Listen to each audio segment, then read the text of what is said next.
All right, so get this branding. We are diving deep today. You guys send in articles, a whole stack from the Branding Journal. And honestly, some of this stuff, it's wild. Like, how do these brands get us to, I don't know, spend $5 on water when water's like free? Right. It really makes you think, how do they get so deep into our heads? It's fascinating, the psychology of it all. Totally. So no more vague definitions, Yeah. okay?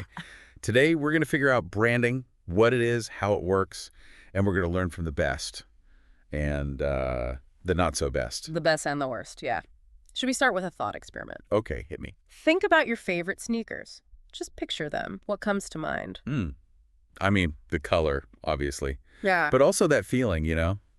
Like Yeah. they're ready for anything. My go-tos. That's branding. It's not just the product, it's the feeling. It's what makes you choose those sneakers over all the others. So it's like the whole vibe. Yes, Hmm. the vibe. Now, let's talk bottled water. Think about Fiji. What pops into your head? Fiji. Okay. Those square bottles, like ice sculptures almost. And pure, like the purest water ever. Exactly. That's Fiji's brand identity. Untouched, natural. It's the bottle, the marketing. Remember those ads? The islands. Untouched by man. Oh, wow. Yeah. Never really thought about it that way. They're not selling water. They're selling like an experience. And people pay for that. Fiji is luxury water, a status symbol almost. Compare that to Evian. What's their story? Evian, youthful, energetic, like you'll be refreshed, ready to go. I always think about those baby ads, the ones where they're like water skiing. Yes, live young. Evian's whole thing, it's not just hydration, it's a feeling. Mhm. And their branding, it's all about that feeling, every little detail. Wow. So you've got Fiji, paradise water, and Evian, the fountain of youth. Mhm. Crazy how it's just water, but they're so different. Why does this even matter, though, for me? I mean, The consumer. good question. Think about it. Every day you're bombarded with choices. At the store, online, everywhere. Branding, it's a shortcut. It helps you decide. So when I grab my favorite coffee, it's not just the taste. It's trust. I know what to expect, and it makes me feel good. Exactly. It takes the stress out of deciding. You don't have to overthink it. You trust the brand, you trust the story. Like a friend recommending something. Yeah. And strong brands, they build those relationships. Trust, shared values, consistent experiences, like sticking with one airline even if there's a cheaper flight, or going to the same clothing store because it matches your style. Okay, so I get why it matters for me. But for the company, why do they care so much about branding? All right, let's say you're a graphic designer, super talented, you're looking for a job, two companies, one cutting edge, innovative brand, the other outdated, kind of boring. Which one are you more excited about? The cool one. The one that feels, forward thinking. Right. Strong brands attract talent. People want to be part of something they believe in, something that matches their own goals. It's like choosing a team to root for. You want to be with the winners, the ones with a vision. Exactly. And just like a winning team, a company with a strong brand, they can charge more. Think about Apple. Innovation, quality, exclusive. People pay a premium because they think it's special. Yeah, guilty as charged. That Apple logo just screams the best. And that's the power of branding. It's not just a logo, it's a feeling, a perception of value. So we get it. Branding is important for everyone. But how do you build it? What's the secret formula? Well, there's no magic formula, but there are key elements, building blocks, and I think you'll start to see how it all comes together. Okay, let's break it down. Let's build a brand. All right, building blocks, lay it on me. What's first? First, you got to have brand essence. Think of it like the heart and soul. Why does this brand exist? What does it believe in? What does it stand for? So deeper than a mission statement, more emotional. Yeah, exactly. Like look at Patagonia. Their whole thing is like loving the outdoors, protecting the environment.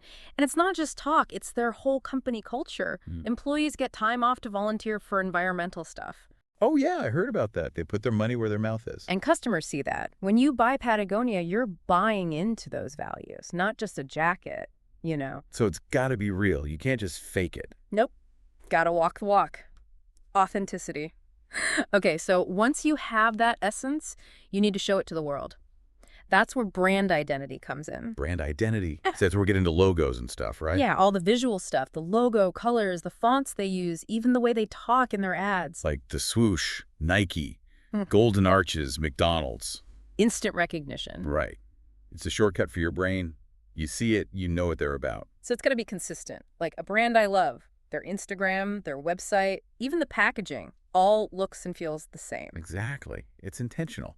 Okay, so we have The why brand essence Hmm. and the what brand identity. Now, where does the brand fit in? Where? Like what market they're going for. Exactly. That's brand positioning. Who's your target audience? What do they need? What do they want? You got to find your space. Not just what you sell, but who you sell it to. Got it. Think about Yellowtail, the wine. They saw this opportunity. The U.S. market was all fancy, expensive wines, Yeah. intimidating. Oh, yeah. Yellowtail was like the opposite of that. Fun, approachable. Exactly. They went for the anti-snob wine. People who just want a good glass, no fuss, bright colors, easy names. The whole marketing was about fun, hanging out. And it worked. They blew up, tapping into a whole new audience. Smart positioning. Know your audience, build a brand for them. All right, last piece of the puzzle. The brand promise. Promise. Like what they guarantee. Yep. Every time someone interacts with the brand, what can they expect? You set the expectation, then you got to deliver. So if a hotel says luxury experience, it's got to be luxury everywhere, the lobby, the rooms, the service, everything. Exactly. It's the whole experience, and it's got to match what you're saying about your brand. So actions speak louder than words? You got it. A promise is a commitment. Break it, you lose trust. People won't come back. Makes sense, right? So we have the why, the what, the where, and the promise.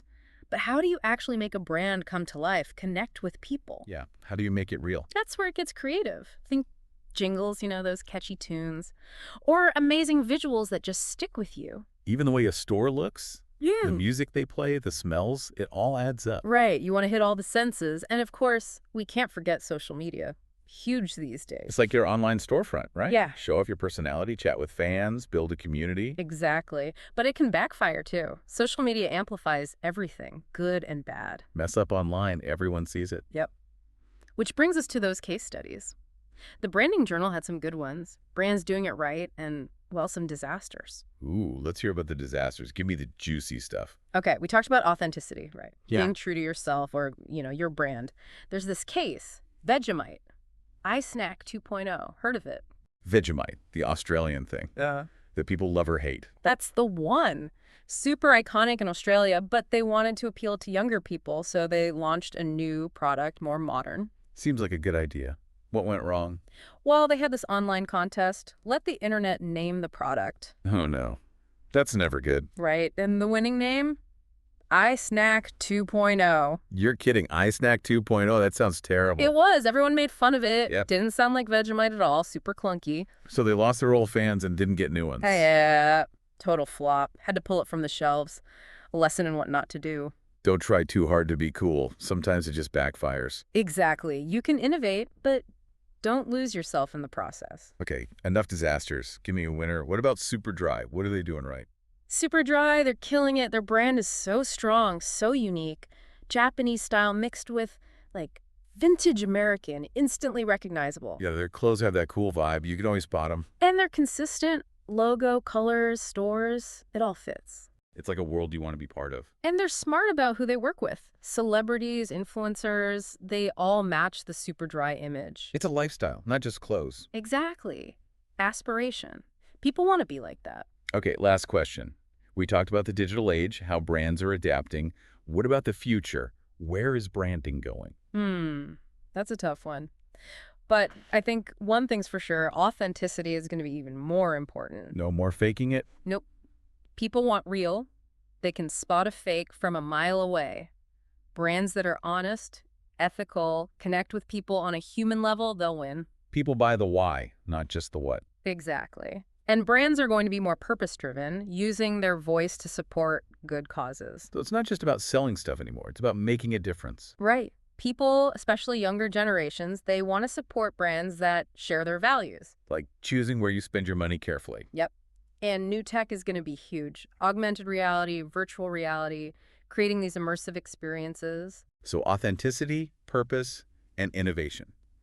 That's the future of branding. I think you nailed it. It's going to be exciting, that's for sure. All right, more case studies. What else have you got? Okay, remember how we talked about, staying true to your brand, being authentic? Yeah, be yourself, right? All that. Right. Right. So there's this company, Vegemite. They kind of forgot that rule. It's in the Branding Journal, the iSnack 2.0 A thing. Vegemite, the Australian spread, right? The one everyone's like, love it or hate it. That's it. It's huge in Australia, like a classic. But they wanted to appeal to younger people, So new product, more modern. Yeah, Makes sense. So what happened? Well, they had this idea, name the product, but let the internet decide. Online contests. Ooh, bad idea.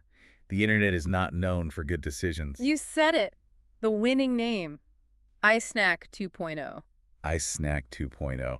Seriously, that's awful. It was. Everyone thought it was so bad. Didn't sound like Vegemite at all, Super generic. So the old fans hated it, and the new ones weren't impressed. Pretty much. Huge flop. They had to, pull it off the shelves. Lesson learned? Don't try too hard to be cool. Stick to your roots. Yep. Okay, let's talk about a brand that's actually winning.